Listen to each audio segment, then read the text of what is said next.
The cafe was quiet except for the soft hum of the espresso machine. A tall, well-dressed man in a designer suit walked in, the kind of man who carried power in his stride. He glanced at the waitress behind the counter, a young woman in a simple uniform, her hair tied back neatly, her eyes tired yet warm. He smirked, tossing a gold credit card on the counter. "Hey," he said loud enough for everyone to hear, "serve me in English, and I'll give you $1,000. The other customers looked up, some giggling, others shaking their heads. The waitress blinked, startled. Her fingers froze over the coffee cup. For a moment, she said nothing. Then, with quiet confidence, she looked him in the eye and replied, not in English, but in perfect French. The man frowned. She switched to Italian, then German, then Spanish, and finally, fluent English. The cafe fell silent. The arrogant millionaire didn't laugh anymore. And that was the beginning of a story he'd never forget. Amara worked double shifts at the Golden Cup Cafe, a small corner shop in the busy downtown of New York. Her life wasn't glamorous, rent was late, her shoes worn thin, and her hands always smelled faintly of coffee beans. But what no one knew was that behind that humble smile was a woman with a past brighter than anyone could imagine. Amara had once been a top linguistics student at a prestigious university in Europe. She spoke 5 languages fluently: French, Spanish, Italian, German, and English, and dreamed of becoming a translator for international organizations.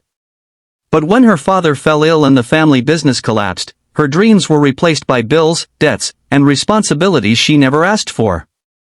Now, she poured coffee for strangers and whispered French lullabies to herself during slow evenings, just to remember who she used to be. One rainy afternoon, her life took a turn.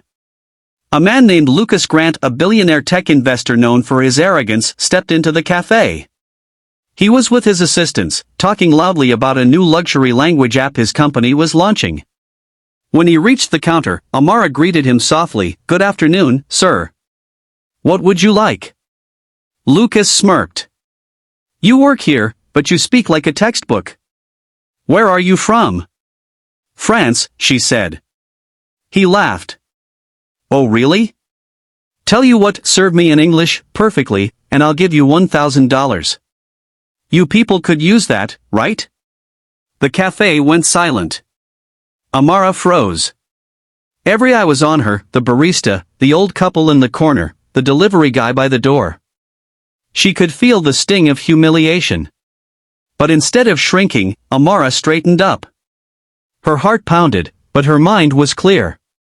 "Would you like your coffee noir, Nero, Schwartz, Negro, or just black?" she asked, switching between French, Italian, German, Spanish, and finally English, her pronunciation flawless, her tone calm but cutting.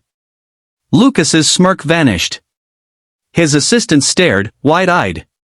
5 languages, she said quietly, handing him his coffee. "But you thought I couldn't speak one."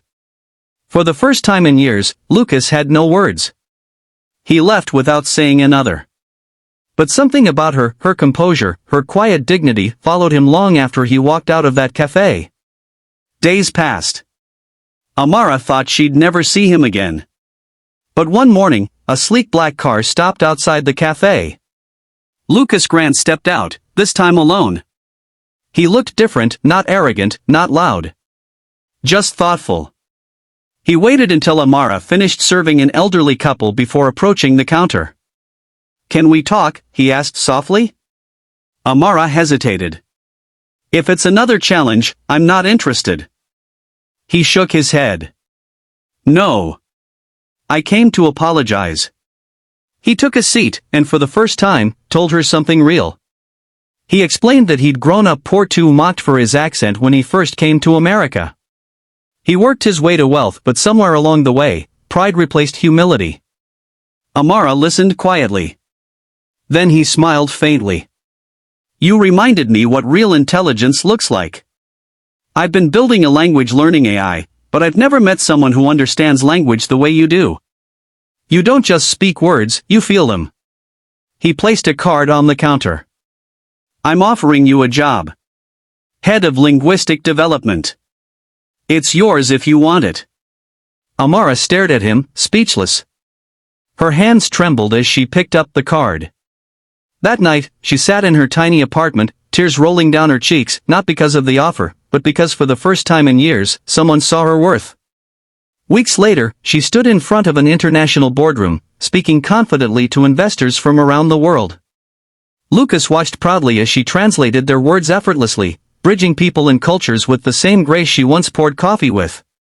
When the presentation ended, the audience gave a standing ovation. Lucas whispered, "Told you I'd pay you $1000." Amara smiled. "You already have an opportunity."